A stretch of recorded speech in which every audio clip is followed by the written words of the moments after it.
Hello বন্ধুরা, কেমন আছো সবাই? আশা করি সবাই ভালো আছো। আমিও ভালো আছি। তো দেখতেই পাচ্ছ আমি আর আমার বাবান রেডি হয়ে গেছি। তো বাবানের ভ্যাকসিন ছিল। তো বাবান তো ঘুরতে যেতে চাইলে আর কিছু চায় না, ও খুব ঘুরতে যেতে ভালোই বাসে। তো বাবানের ভ্যাকসিনের কথা শুনলে তো আমি বেশি ভয় পাই।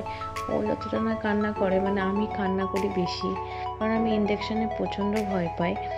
তো যাই হোক, আমরা রেডি হয়ে গেছিলাম। তারপর বাবা গাড়ি টাড়ি বার করে নিল। তো তারপরে আমরা চলে গেলাম। তো আমাদের ওখানে নাম ছিল, তো আমাদের একটু যেতে লেট হয়ে গেছিলো, তাই কিছুক্ষণ আমাদের ওয়েট করতে হয়েছিল। তো তারপর ভ্যাকসিন দেওয়া হয়ে গেছিলো। এটা যেহেতু প্রাইভেট ভ্যাকসিন ছিল, তো এটা একটা ইনফ্লুয়েঞ্জা ভ্যাকসিন নেওয়া ছিল।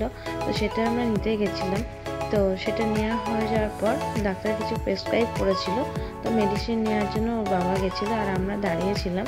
তো আজকে বাবানের এই ভ্যাকসিনের ভিডিওটা তোমাদের কেমন লাগলো অবশ্যই তোমরা জানিও।